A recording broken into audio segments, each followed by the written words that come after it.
الحمد للہ وکفی وسلام علی عبادہ الذین اصطفی اما بعد۔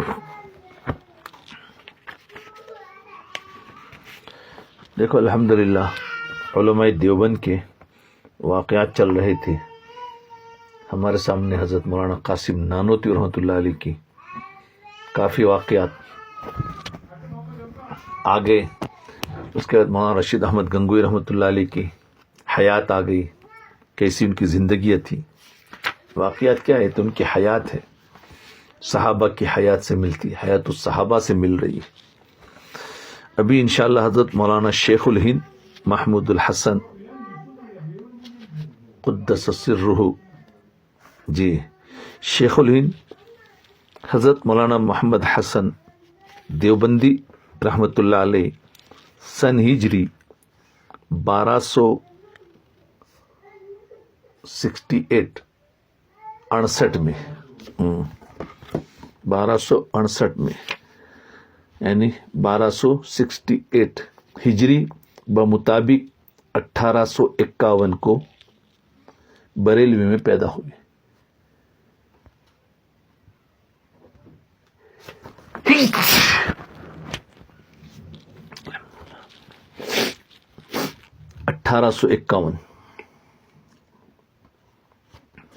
سمجھے؟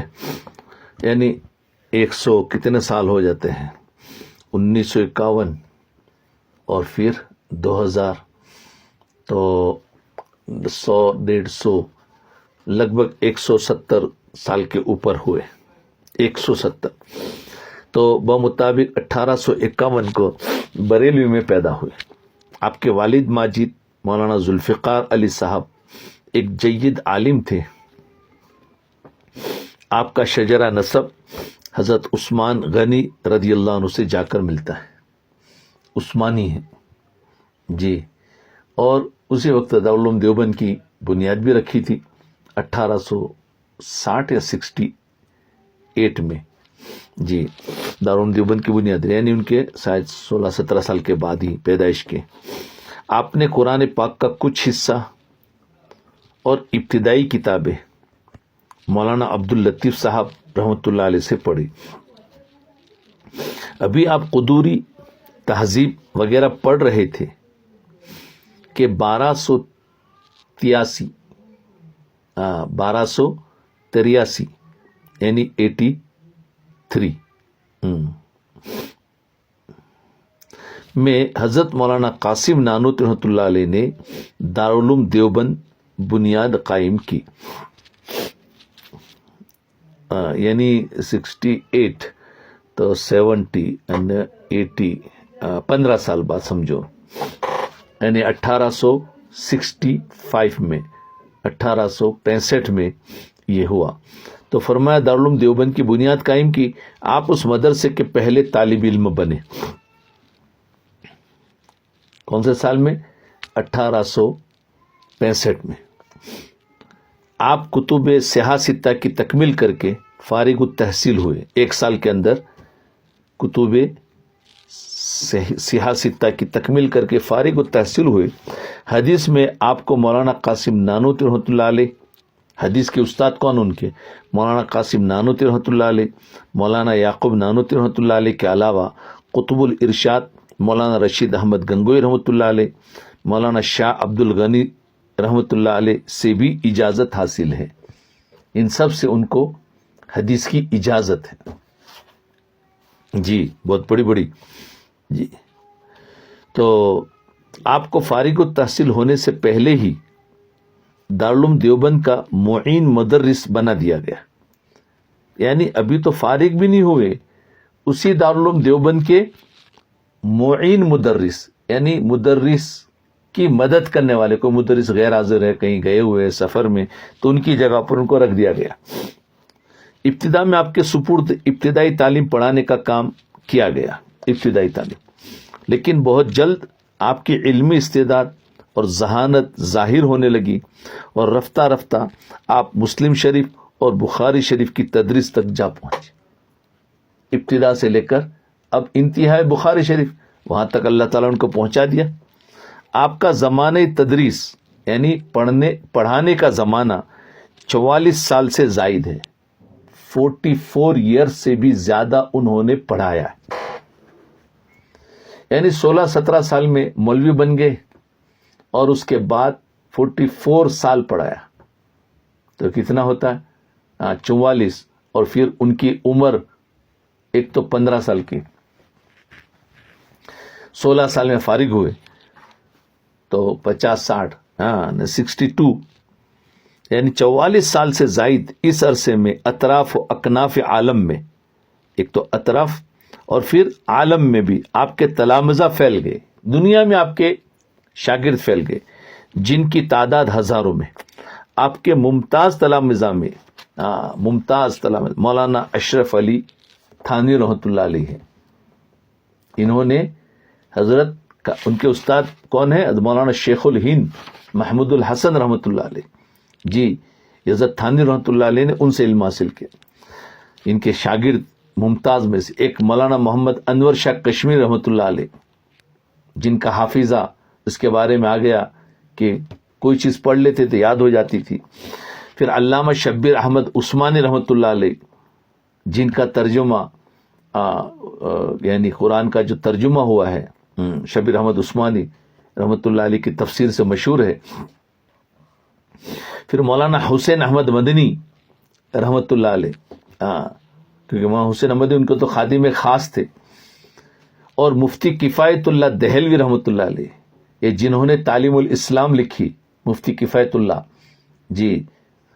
اور مولانا اصغر حسین دیوبندی رحمۃ اللہ علیہ، مولانا عبید اللہ سندھی رحمۃ اللہ علیہ، مولانا اعزاز علی رحمۃ اللہ علیہ، مولانا حبیب الرحمن عثمانی رحمۃ اللہ علیہ، اور مولانا عبد السمیع رحمۃ اللہ علیہ جیسے مشاہیر علم و فضل شامل ہیں. یہ سب ان کے شاگرد.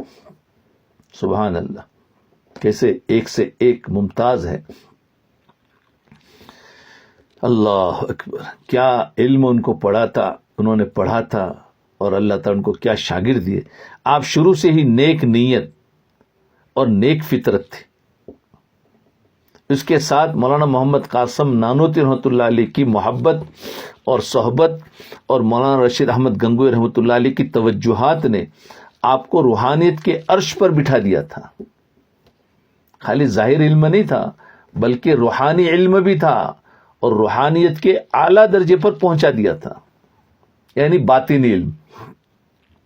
شیخ العرب والعجم حضرت حاجی امداد اللہ مہاجر مکی قدس سرہ نے آپ کے کمالات علمیہ اور روحانیت سے خوش ہو کر، ان کے علمی کمالات بھی ان کے روحانی کمالات بھی خوش ہو کر دستار خلافت اور اجازت نامہ بیعت عنایت فرمایا. تو ان کو خلافت ملی ہے کس کے؟ حضرت حاجی امداد اللہ مہاجر مکی رحمۃ اللہ علیہ سے. دربار رشیدیہ سے بھی آپ کو یہ نعمت حاصل ہوئی. مولانا رشید احمد گنگوئی سے بھی خلافت ملی. مولانا رشید احمد گنگوئی مولانا حاجی امداد اللہ رحمۃ اللہ علیہ کے شاگرد ہیں روحانیت میں. تو انہوں نے اپنے استاد سے بھی لی، استاد کے استاد سے بھی لی، اور استاد سے بھی لی. فرمایا یہ نعمت حاصل ہوئی.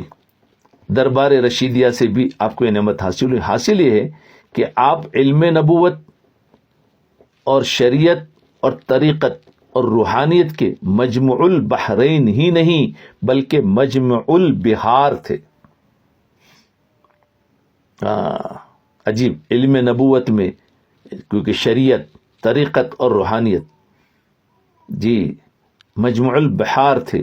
آپ اگرچہ اکثر اوقات تعلیم اور تعلم، سیکھنے سکھانے میں اور تصنیف و تالیف جی لکھنے میں اور مطالعہ کتب میں مصروف رہتے تھے، لیکن اوراد و وظائف، ذکر و مراقبہ اور صلاۃ اللیل یعنی تہجد پر بھی ہر حالت سفر اور حضر، حتیٰ کہ مالٹا کی طوفانی برف باری میں بھی آپ کے معمولات میں فرق نہ آتا تھا.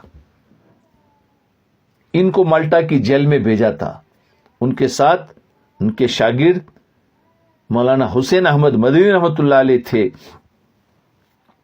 جی.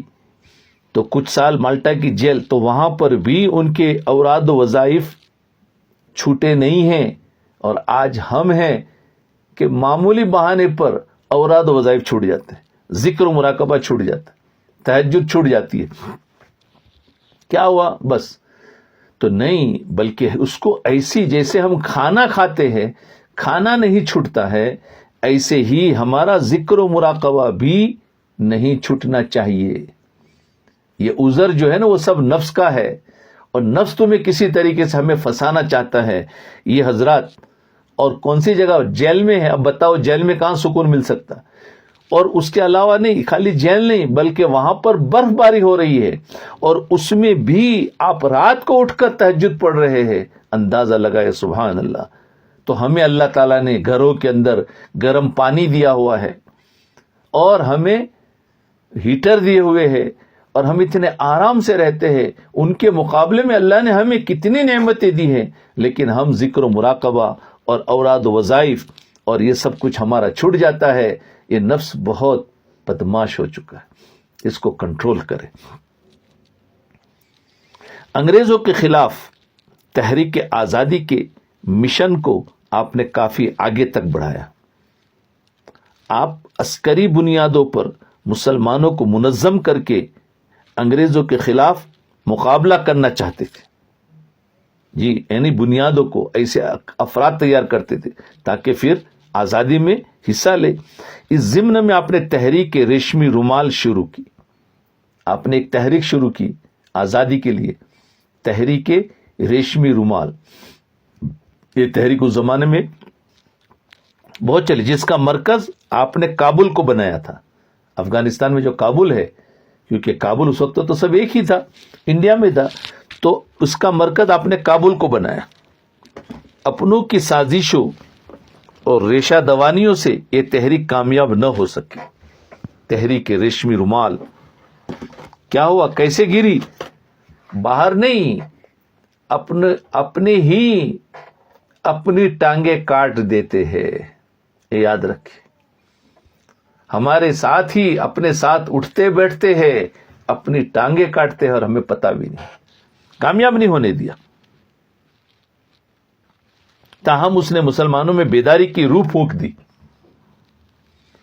اور سن ہجری 1335 فارغ کب ہوئے تھے؟ 1286 میں, اور پھر 1335, یہ 15 سال, 35, 40, 50 سال. 1335 میں انگریزوں نے آپ کو گرفتار کر کے 50 سال کی عمر میں, جی 50 نہیں, اس وقت ان کی کتنی عمر ہو گئی تھی؟ ہاں, پیدائش جو ہے 1268 یعنی 70 کے قریب, تو 30, 40, 50, 60, 65, 67 سال کی عمر میں انگریزوں نے آپ کو گرفتار کر کے مالٹا پہنچا دیا. کتنی عمر ہے, اور اس عمر کے اندر بھی اپنے وظائف نہیں چھوٹ رہے. اور 1338 3 سال میں وہاں سے رہا ہوئے, 3 سال وہاں رہے اور ہندوستان آئے. ان دنوں تحریک خلافت عروج پر تھی. یہ انہوں نے بیج ڈال دیا, جس کی وجہ سے مسلمانوں میں ایک بیداری کی روح پھونک دی. اس کے بعد وہ تو جیل میں چلے گئے, 3 سال کے بعد آئے تو تحریک عروج پر تھی. باوجود عمر میں زیادتی اور بیماری کے آپ نے اس تحریک میں بھرپور حصہ لیا, لہذا بیماری میں اور اضافہ ہو گیا. آپ نے 18 ربیع الاول اور 1339 کو دیوبند میں انتقال فرمایا. 38 اور اس کے بعد 1 سال رہا ہونے کے بعد 1 سال کے بعد 1339 میں انتقال ہوا, یعنی لگ بھگ 70 سال کی عمر کے قریب. اللہ آپ پر اپنی رحمت نازل فرمائے, اور پوری امت کی طرف سے اللہ بہترین بدلہ عطا فرمائے. انہوں نے ہمیں آزادی دی اور ہمیں علم دیا, کیونکہ انہی کے واسطے سے پڑھتے پڑھتے ہمارے تک پہنچا, اور میرے واسطے سے آپ سب جو سن رہے ہیں, یہ سب کو علم جو مل رہا ہے, کیسے؟ یہ ان کی قربانی ہے. ان کے پڑھے ہوئے سے ہم نے پڑھا, اور ہم آپ کو پڑھا رہے. اس لیے ان کے لیے بھی بخشش کی اور مغفرت کی دعا کرے. اب علم میں یہ تو ان کی پیدائش کہاں ہوئے اور کیا پڑھا اور کیا انہوں نے کام کیا. اب ان کے واقعات دیکھو. علم میں ان کی کتنی پختگی تھی. ایک مرتبہ حضرت مولانا محمود الحسن صاحب رحمۃ اللہ علیہ، محمود الحسن حضرت مولانا محمود حسن صاحب وعدہ آباد کے جلسے میں تشریف لے گئے. لوگوں نے واز کے لیے اصرار کیا. حضرت نے عذر کیا کہ مجھے عادت نہیں، مگر لوگوں نے نہ مانا.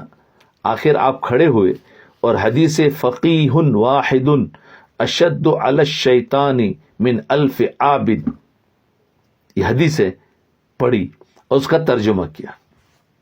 ایک عالم، ترجمہ کیا ہے، ایک عالم شیطان پر 1000 عابد سے بھاری ہے. ایک عالم، لیکن عالم کون ہو؟ جس کے اندر دونوں قسم کا علم ظاہر، علم باطن دونوں ہو، تو وہ عالم کیسا ہے؟ شیطان ایک عالم شیطان پر 1000 عابد سے بھاری ہے.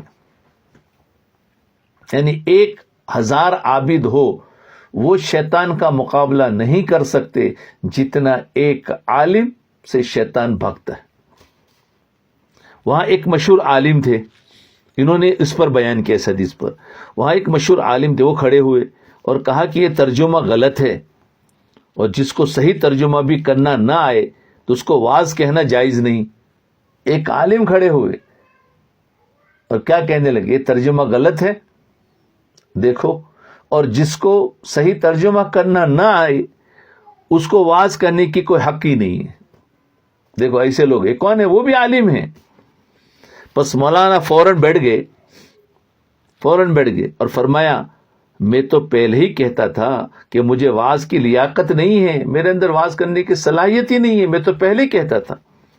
دیکھو اس کی بات کو کیسی یعنی مان لیا، کیا ان کے اندر صفات تھی. فرمایا مجھے پہلے ہی کہتا تھا میں تو کہ مجھے آتا نہیں ہے. آپ نے فرمایا خیر اب میرے عذر کی دلیل ہو گئی. کیا کہنے لگے؟ لوگوں نے اصرار کیا تو آپ کھڑے ہوئے. کھڑے ہونے کے بعد کسی نے اعتراض کیا تو پھر کہا دیکھو مجھے تو آتا نہیں. انہوں نے کہا تم ترجمہ غلط کرتے ہو، اس لیے میرے پاس عذر ہے، اور جس کو کچھ آتا نہیں اس کو بیان کرنا نہیں چاہیے. تو میرے عذر کی دلیل ہو گئی، یعنی آپ کی شہادت ہے. مگر ان لوگوں نے عذر نہ مانا، وہ سچے عاشق تھے، نہ مانا اور واز کا اصرار کیا آپ کو کرنا ہے. چنانچہ آپ نے پر تاثیر واز فرمایا. فراغت پر حضرت نے ان صاحب سے بطرز استفادہ پوچھا. فراغت پر حضرت نے ان صاحب سے جنہوں نے کہا کہ ترجمہ غلط ہے، بطور استفادہ، یعنی اس سے شاید کوئی ان کے ہاں ترجمہ کچھ اور ہو، پوچھا غلطی کیا ہے تاکہ آئندہ بچوں. تو انہوں نے فرمایا اشد کا ترجمہ اسقل نہیں بلکہ ازر آتا ہے. اشد کا فقیہ واحد اشد علی الشیطان. تو فرمایا اشد کا ترجمہ اسقل نہیں یعنی بھاری ہی نہیں بلکہ ازر آتا ہے. مولانا فوراً فرمایا کہ حدیث وحی میں ہے یاتینی مثل سلسلۃ الجرس وہو اشد علی، وہی مجھ پر مثل گھنٹی کی آواز کے وہی نازل ہوتی تھی تو اس کی شکل کیا ہوتی تھی؟ مثل گھنٹی کی آواز کی نازل ہوتی تھی اور مجھ پر وہ بھاری ہوتی تھی. تو یہاں اشد کا ترجمہ بھاری کیا تھا، مجھ پر وہ بھاری ہوتی تھی. کیا یہاں بھی ازر کے معنی ہے؟ اس پر وہ عالم دم بخود رہ گئے، خاموش. حضرت نے پھر دلیل دے دی کہ یہاں پر بھی ازر فرمایا نہیں یعنی بھاری پڑ رہا تھا، تو یہاں پر بھی اشد کا معنی بھاری. تو دیکھو علم میں کیسی پختگی تھی، عجیب. ان کا ایک اور قصہ سنو. عاقبت کا خوف. عاقبت یعنی انجام، ہمارا مرنے کے بعد کیا ہوگا، اس کا خوف تھا. وہ لوگ تو کامل تھے، اچھے کام کر کے ان کو خوف تھا، اور ہمارے تو کام ہی برے ہیں اور ہمارا تو کوئی خوف ہی نہیں آخرت کا. حضرت شیخ الہند جس وقت مالٹا میں قید تھے ایک روز بیٹھے ہوئے رو رہے تھے. ساتھیوں نے پوچھا کیا حضرت گھبرا گئے؟ یہ لوگ سمجھے کہ گھر بار یاد آ رہا ہوگا یا جان جانے کا خوف ہوگا، لیکن آپ نے ان کو جواب میں فرمایا میں گھر بار یاد آنے کی وجہ سے نہیں رو رہا ہوں، بلکہ اس وجہ سے رو رہا ہوں کہ ہم جو کچھ کر رہے ہیں یہ مقبول بھی ہے یا نہیں. یہ ہے آخرت کا خوف. یہ کام کر کے بھی ڈر رہے ہیں، ہم کام نہ کر کے بھی نہیں ڈرتے. فرمایا پتہ نہیں یہ مقبول بھی ہے یا نہیں. اللہ کی وہ عظمت ہے کہ اللہ رد کر دے تو تم کیا کر سکتے ہو. اللہ اکبر. یہ ہے آخرت کا خوف. وساوس نہیں. یاد رکھنا آج ہم کیا وساوس میں آ گئے ہیں. پتہ نہیں میری مغفرت ہوگی کہ نہیں، پتہ نہیں میری ہوگی کہ نہیں ہوگی، چلو یہ عمل کرو اس سے ہو جائے، چلو یہ عمل کرو. یہ ہم وساوس میں چلے گئے. وساوس الگ چیز ہے، خوف الگ چیز ہے. خوف وہ ہے اچھے سے اچھا کام کر کے اللہ کی عظمت جو ہے اس سے ڈرنا کہ پتہ نہیں قبول کرتے کہ نہیں. لیکن وساوس میں نہیں آتے تھے کہ قبول نہیں ہوگا چلو وہ عمل کرو، چلو وہ. تو انسان پتہ نہیں 50 اعمال بدلتا ہے. کیوں؟ کہ شاید یہ قبول ہو جائے، شاید وہ صحیح نہ ہو، شاید یہ نہ ہو. تو وساوس بڑھتا جاتا ہے، نماز اوپر نماز پڑھتا جا رہا ہے. وہ وساوس کی بیماری ہے. ان کو وساوس کی بیماری نہیں تھی. خوف الگ چیز ہے. خوف عین ایمان ہے. جی تو خوف ہونا چاہیے آخرت کا. عیسائی پادری سے مناظرہ. ایک اور قصہ ہے. حضرت شیخ الہند رحمۃ اللہ علیہ نے ارشاد فرمایا کہ ایک مرتبہ ایک انگریز عیسائی مناظر دیوبند آیا. انگریز عیسائی اور وہ بھی مناظر تھا. دیوبند آیا. دیوبند کے اسٹیشن کے قریب ایک باغ میں اس کا قیام ہوا. حضرت شیخ الہند کو علم ہوا تو آپ مناظرے کے لیے تشریف لے گئے. وہ عیسائی مناظر کہنے لگا کہ حضرت عیسیٰ علیہ السلام کلمت اللہ تھے. مولانا نے کھڑے ہو کر فرمایا کہ کلمت اللہ کسے کہتے ہیں؟ عیسائی نے فرمایا کلمت اللہ تو ہے، لیکن دیکھو اس سے پوچھا کہ کلمت اللہ کسے کہتے ہیں اور اس کی کتنی اقسام ہیں. حضرت عیسیٰ علیہ السلام کون سی قسم میں داخل تھے؟ بس اس کے تو ہوش و حواس اڑ گئے. اسی کو چکر میں ڈال دیا. وہ ان کو چکر میں ڈال رہا تھا کہ عیسیٰ علیہ السلام کلمت اللہ تھے کہ نہیں. اب ظاہر بات اگر جواب دینے جاتا تو چکر میں ڈالتا تھا. انہوں نے اس کو چکر میں ڈال دیا. فرمایا بتاؤ اس سے کلمت اللہ کسے کہتے ہیں، اس کی کتنی قسمیں ہیں اور کون سی قسم میں تھے. بس اس کے تو ہوش و حواس اڑ گئے اور بار بار یہی کہتا جاتا تھا کلمت اللہ تھے، کلمت اللہ تھے. بس مولانا فرماتے کون سا کلمہ تو بہت قسم کا ہوتا ہے. جب یہ نہ بتا سکا، اس کی میم صاحبہ نے خیمے میں سے دیکھا کہ جواب نہیں دے سکتا، میم یعنی اس کی بیوی نہیں دے سکتا، تو پرچہ بھیج دیا کہ مناظرہ بند کرو، یہ عورتوں کے تابع ہوتے ہیں. تو عورت نے بھیجا پرچہ کس کو؟ اپنے شوہر کو. مناظرہ بند کرو کیونکہ انگریز عورتوں کے تابع ہوتا ہے. نریات میں خاک بھی نہیں چلتے، یعنی خود نہیں چلتے، عورتوں جیسا کہتے ویسے چلتے. تو ایک ہی جملے پر ہرا دیا. یہ فراست علم تھا اور اس کے ساتھ ساتھ اللہ کا تعلق بھی تھا. تو اللہ تعالیٰ نے ان کو سجا دیا کیا کرنا، اسی کو الجھا دیا اور چلا گیا. اللہ اکبر. دو اہم ترین سبق. حضرت شیخ الہند، ایک اور واقعہ ہے.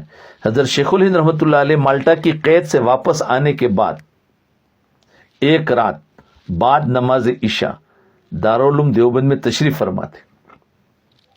علماء کا بڑا مجمع سامنے تھا. ایک رات بعد نماز عشاء دارالعلوم دیوبند میں تشریف لائے. علماء کا بڑا مجمع سامنے تھا. اس وقت فرمایا کہ ہم نے تو مالٹا کی زندگی میں 2 سبق سیکھے ہیں.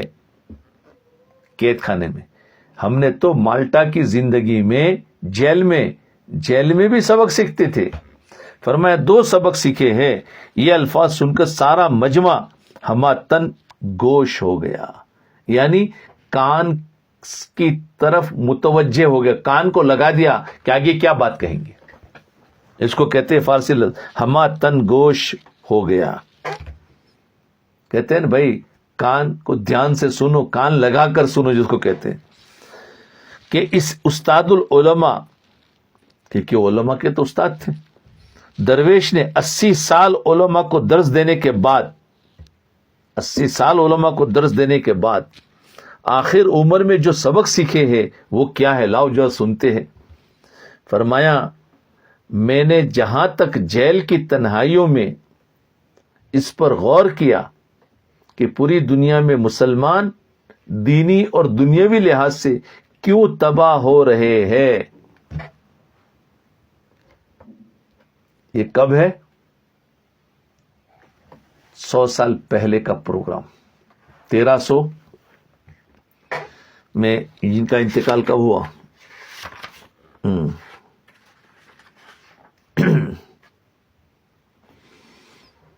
1339 میں, اور ابھی کون سا ہے؟ 1440, اور ابھی نیا سال شروع ہو گیا 45 ہو گیا, سمجھے نا. تو 1400 یعنی 105 سال پہلے کی بات ہے. 105 سال پہلے انہوں نے کہا, کیونکہ آخری عمر تھی تو یہ اس کے وقت کی بات. فرمایا انہوں نے جیل کاٹی ہے اور جیل کی تنہائیوں پر غور کر کے پوری دنیا میں مسلمان دینی اور دنیاوی لحاظ سے کیوں تباہ ہو رہے ہیں. آج ہم جو تباہ ہو رہے ہیں یہ 100 سال پہلے, اور ابھی تو کیا حال ہوگا اس وقت کہہ رہے. فرمایا جو سبق سیکھے ہیں وہ کیا ہے؟ فرمایا میں نے جہاں تک جیل کی تنہائیوں میں اس پر غور کیا کہ پوری دنیا میں مسلمان اور دینی اور دنیاوی لحاظ سے کیوں تباہ ہو رہے, تو اس کے 2 سبب معلوم ہوئے. اس کے 2 سبب ہیں. ہم بھی اس سے عبرت حاصل کریں, ہم بھی اس بات کو دھیان سے سنیں جتنے سن رہے ہیں. کیا ہے؟ فرمایا ایک تو ان کا قرآن مجید کو چھوڑ دینا, اور دوسرا آپس کے اختلافات اور کھانا جنگی, یعنی آپس کا توڑ. خلاصہ ہی. اور ایک قرآن شریف کو چھوڑ دیں, یعنی قرآن کو سیکھنا چھوڑ دینا, قرآن کے علوم کو سیکھنا, قرآن کو پڑھنا. کوئی قرآن تو سیکھا ہوا ہے لیکن قرآن ہی نہیں پڑھتا. جی, کوئی قرآن کے علوم سے عالم تو بن گیا لیکن علوم کو پھیلا نہیں رہا ہے, یا پھر وہ قرآن کے وہ علوم جس سے اللہ کا تعلق ملتا ہے وہ نہیں سیکھ رہا. یہ سب کچھ قرآن کا ہو گیا. تو فرمایا ایک تو ان کا قرآن مجید کو چھوڑ دینا. آج دیکھو دنیا میں جہالت بہت ہے. جی, وہ دیہات میں کوئی جا کے محنت نہیں کرتا ہے, جن کو کلمہ تک بھی یاد نہیں. ایک تو ان کا قرآن مجید کو چھوڑ دینا, اور دوسرا آپس میں ٹوٹ جانا, اختلاف, کھانا جنگی. فرمایا 2 اسباب ہے جس کی وجہ سے مسلمان دینی اور دنیاوی لحاظ سے تباہ ہو رہے ہیں. ٹوٹو مت. آج رشتہ داریاں ٹوٹی ہوئی ہے, بتاؤ ہے کہ نہیں؟ علماء کے اندر آپس میں توڑ ہے, عوام کا علماء سے توڑ ہے, علماء کا عوام سے توڑ ہے, علماء کا آپس میں توڑ ہے, عوام کا آپس میں توڑ ہے. جس کو دیکھو میاں بیوی کا آپس میں توڑ ہے. تو یہ جوڑ نہیں ہے جس کی وجہ سے انسان دینی اور دنیاوی اعتبار سے تباہ ہو رہا ہے. اس لیے انہوں نے فرمایا 2 اسباب ہیں. یہ میں نے اس کی تفصیل کر دیا, یعنی ہر طرح کا ہمارے اندر. آج کوئی ایک دوسرے کو برداشت کرنے کے لیے تیار نہیں. اور یہ حضرت کو دیکھو, جس نے آپ کو کہہ دیا کہ آپ کو ترجمہ کرنا نہیں آتا, تو کہتا ہے دیکھو میں تو پہلے ہی کہتا مجھے تو کچھ آتا نہیں, مجھے چھوڑ دو. یہ ہے جوڑ. اگر ایک عالم کسی عالم کی غلطی نکال دے تو فوراً مان لے, اگر ہمارے پاس دلیل ہے تو پیش کر دے, نہیں ہے تو بہت شکریہ, توڑ نہیں. ایک مفتی اگر عوام کو کوئی مسئلہ بتا دے تو مان لے, جی اس سے توڑ پیدا نہیں, اس سے جوڑ پیدا ہو جائے گا. آپس میں ایک رشتہ داریاں جو ہے تو ایک دوسرے کو برداشت کرے تو آپس کا اختلاف ختم ہو جائے گا, برکتیں نکل جاتی ہے. یاد رکھو دین کا بھی نقصان، دنیا کا بھی نقصان. دنیا کا نقصان تو اس لیے کہ اس میں برکتیں نکل گئی تجارت میں سے، مال میں سے، اور دنیا کا. اور دین کا نقصان کیا ہوا کہ انسان اس چکر کے اندر اپنا دماغ لگاتا رہتا، بدلہ لینے کے اندر، اس کو گرانے کے اندر، اس کا جواب دینے کے اندر، اور پھر اللہ کا تعلق نہیں ملتا. اس لیے اس سے ہم بچے، اللہ ہم سب کو بچائے. اس لیے میں وہاں سے یہ عزم لے کر آیا ہوں کہ اپنی باقی زندگی اسی کام میں صرف کروں کہ قرآن کریم کو لفظاً اور معنن عام کیا جائے. قرآن کے الفاظ بھی پڑھائے جا رہے ہو اور قرآن کے معنی کو بھی پڑھائے جا رہے ہو، اور ہر شخص قرآن کو پڑھ رہا ہو. اور علماء کو چاہیے کہ دیہات میں جا کر بچوں کو نہیں، بڑوں کو بھی قرآن جو نہیں پڑھے ان کو قرآن اور قرآن کا ترجمہ بھی پڑھائے. یہ کہہ رہے میں اس کے لیے میں یہ نیت کر کے آیا ہوں کہ عمومی درس سے لفظاً اور معنن عام کیا جائے. بچوں کے لفظی تعلیم اور بڑوں کو عمومی درس قرآن کی صورت میں اس کے معنی سے روشناس کرایا جائے. بچوں کے لیے تو تعلیم جو مکاتب ہے وہ تو ہو رہی ہے، لیکن بڑوں کو قرآن کا درس دیا جائے، اس کی صورت میں اس کے معنی سے روشن کرایا جائے. جی انشاءاللہ ہم بھی درس قرآن کریں گے. ابھی یہ ہمارا مضمون ختم ہو جائے گا علماء کو. اس کے بعد ہم نے پہلے بھی کیا تھا قرآن کی کچھ تفسیر مختصر آپ کے سامنے کہ قرآن سے کیا کیا چیزیں، تو انشاءاللہ پھر اس میں سے کریں گے وہی مختصر، پھر اس کے بعد تفصیل سے ہوگی تو ہوگا.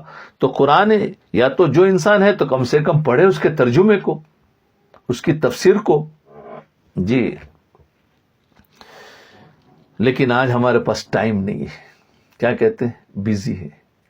باتیں کرنے کے لیے، موبائل میں دیکھنے کے لیے، واٹس ایپ کے میسج کو پڑھنے کے لیے سب ٹائم ہے. اللہ کے کلام کو سمجھنے کے لیے ہمارے پاس ٹائم نہیں. اللہ تعالیٰ پوچھیں گے ہم نے ٹائم دیا تھا، تم نے کیا کیا، کیا جواب دیں گے. تو یاد رکھے یہ ہمارے پستی کے گرنے کا اسباب ہے. اور فرمایا معانی سے روشناس کرایا جائے اور قرآن کی تعلیمات پر عمل کے لیے آمادہ کیا جائے، اور مسلمانوں کی باہم جنگ و جدال کو ہرگز برداشت نہ کیا جائے. دو مسلمان آپس میں لڑ رہے ہو تو مل کر دونوں کو صلح کرانا چاہیے. جنگو ایک اس کا ساتھ دینے والا بن گیا، وہ اس کا ساتھ دینے والا، اور گروپ بن گئے. نہیں، آج تو یہی ہوتا ہے کہ دو جن لڑے ہیں اور دونوں کے ساتھ پھر گروپ بن گئے. نہیں، وہ سب مل کر اس کو ختم کرا دو. تو بجائے ختم کرانے کے اور جنگ کو بڑھاتے ہیں. تو فرمایا جدال کو ہرگز برداشت نہ کرے، قرآن پر عمل ہو تو خانہ جنگی کی نوبت نہیں آئے گی. بہت بڑی دعوت ہے. انہوں نے جیل کے اندر 2 سبق سیکھے، ایک تو قرآن اور دوسرا قرآن کو چھوڑ دیا تو اس میں سب کچھ آ گیا. دیکھو آج قرآن کی تلاوت جتنے سن رہے ہیں ان میں سے اکثر لوگ قرآن کو پڑھنا جانتے ہیں، لیکن کیا روزانہ قرآن کی تلاوت ہوتی ہے؟ تو نا کا لفظ ملے گا. پوچھ رہا ہوں کیا اس میں سے قرآن نہیں تو بہت سارے لوگ تو پڑھے ہوئے نہیں ہوں گے، اور بہت سارے پڑھے ہوئے ہیں، مکتب پڑھے ہیں، لیکن روزانہ کے قرآن کی تلاوت نہیں ہوتی. پھر آگے اس کے معنی کیا سمجھیں گے؟ جن کی تلاوت بھی ہوتی ہے تو اس میں سے کتنے ہیں جو قرآن کے ترجمے کو پڑھتے ہو؟ ترجمے تو دور کی بات ہے، علماء کی باتوں کو سنتے ہو. یہ ایک درس سن رہے ہیں، اللہ کا شکر ہے، لیکن عام لوگوں کی بات کرتے کتنے لوگ ہیں؟ کوئی نہیں. ہاں دوسرے ادھر ادھر کی باتیں تو سارے سنتے ہیں، دیکھتے ہیں، لیکن علماء کی باتیں جو ہوتی ہے وہ قرآن کی تفسیر ہوتی ہے. علماء کی باتیں جو ہے وہ بھی تو ایک قرآن کی تفسیر ہے، وہ بھی قرآن کے معنی ہیں. تو اس لیے نہیں کر سکتے تو کم سے کم صحیح علماء کی باتیں، لیکن مختلف علماء نہیں، کوئی ایک عالم کی باتوں کو سنے اور اس کے پر عمل کرنے کی کوشش کرے. اس پر سوال پیدا ہو تو کسی اچھے عالم اپنے علاقے میں ان سے پوچھے کہ ایسی بات ہے اور ایسا ہے، کیسے چلنا چاہیے. یہ ہے زندگی گزارنے کی ترتیب. ایسا نہیں ہے کہ عالم کی باتوں سنا اور اپنے حساب سے پھر عمل شروع کر دیتے ہیں اور اس میں پھر اس کے حساب سے اگر کچھ گڑبڑ ہوئی تو پھر خود بخود اس کا حل نکالتے ہیں، نہیں، علماء کی رہبری بھی ہو۔ محبوب شے کی قربانی، ایک اور ان کا واقعہ ہے۔ حضرت اقدس تھانوی رحمۃ اللہ علیہ نے فرمایا، اللہ تعالیٰ کے نام پر جہاں تک ہو سکے، اللہ تعالیٰ کے نام پر جہاں تک ہو سکے عمدہ جانور ذبح کرو، جس کو ذبح کر کے کچھ تو دل دکھے، جس کو ذبح کر کے کچھ دل دکھے، جیسا کہ اپنی جان کو پیش کرتے یا بیٹے کو ذبح کرتے تو دل دکھتا نا، اب تو ویسا کہاں دکھے گا؟ بیٹے کو ذبح کرتے تو دل کیسا دکھتا، ویسا تو نہیں دکھے گا، لیکن کچھ تو مال ایسا ہو کہ جس کو ذبح کر کے دل پر کچھ چوٹ لگے۔ ہاں، اس لیے کہتے ہیں جانور کو اچھے کا مطلب وہ نہیں ہے جو وہ 1-1 لاکھ کا بکرا لینا، 2-2 لاکھ کے، بولے 3-3 لاکھ کے، وہ تو فخر ہے، وہ کچھ اچھے سے اچھا نہیں ہے۔ یہ حدیث کا مطلب یہ نہیں ہے، یہ لوگوں نے بنا دیا، بولے نہیں قربانی کا جانور تو اتنے لاکھوں کا ہونا چاہیے تاکہ اچھے سے اچھا، یہ حدیث پر عمل، یہ تو سب خواہشات ہے، یہ سب نفسانیت ہے۔ وہ تو اپنا نام کمانا چاہتے ہیں یا اپنے علاقے میں اپنا بڑائی چاہتے ہیں، یاد رکھے۔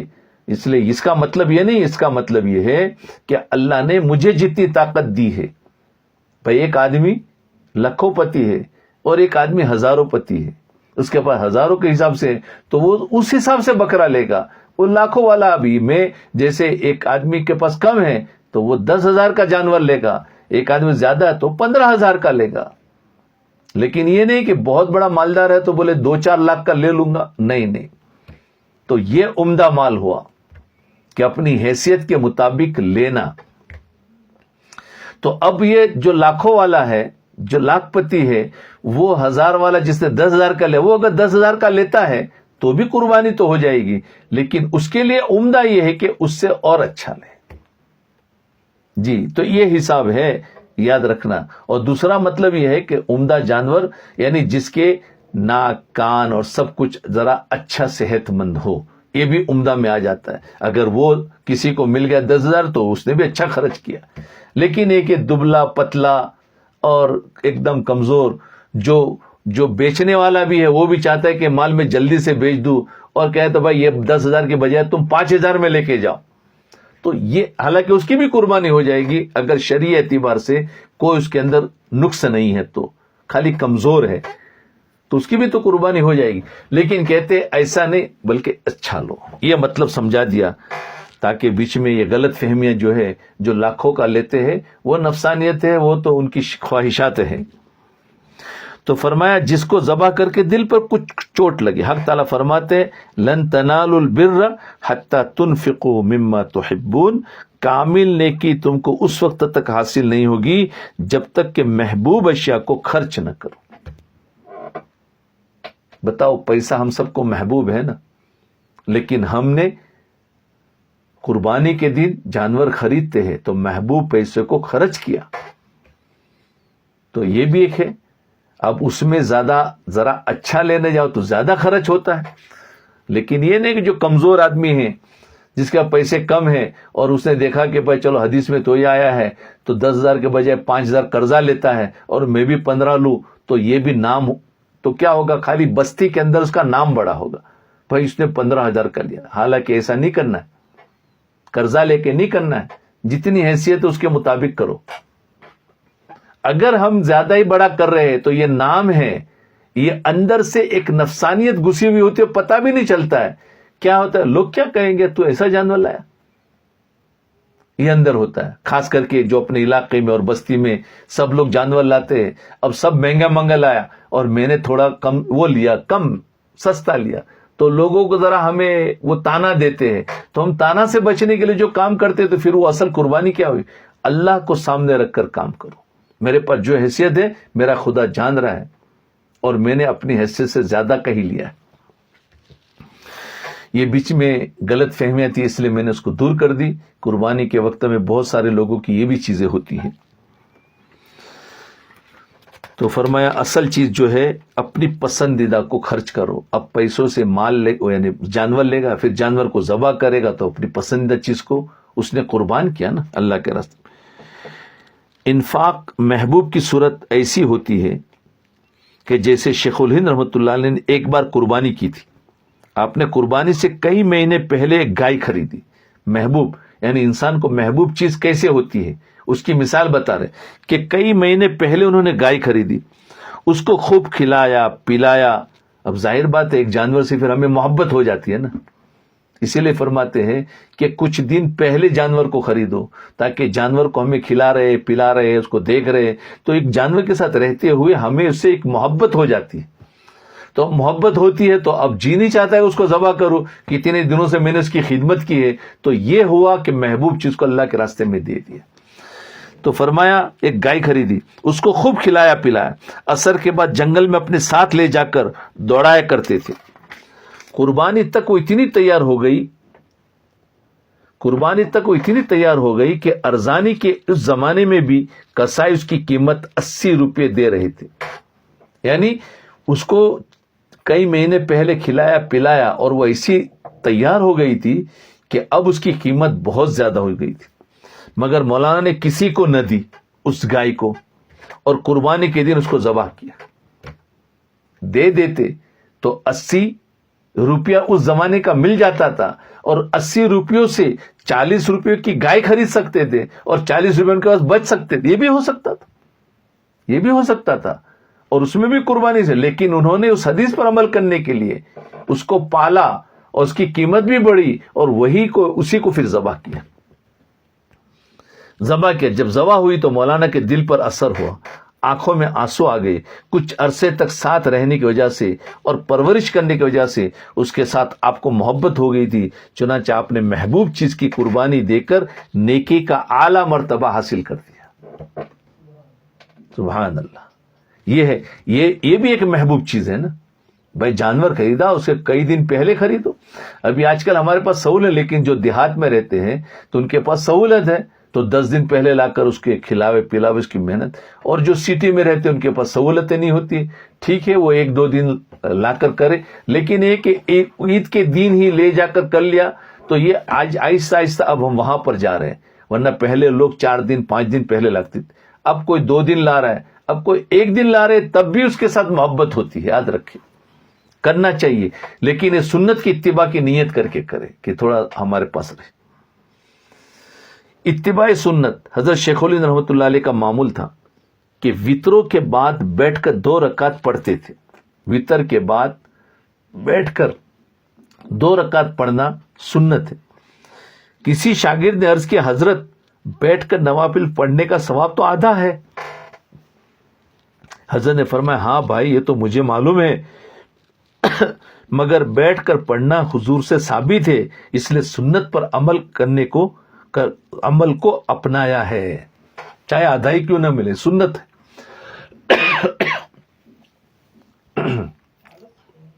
آلو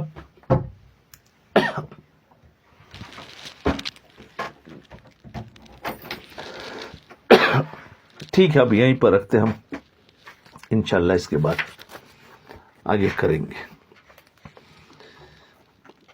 اس بزرگوں کے اللہ والوں کی زندگی جو پڑھتے ہیں اس سے ہمیں ایک نمونہ ملتا ہے، عمل کرنے کے لیے ہمارے لیے سہولت ہوتی ہے۔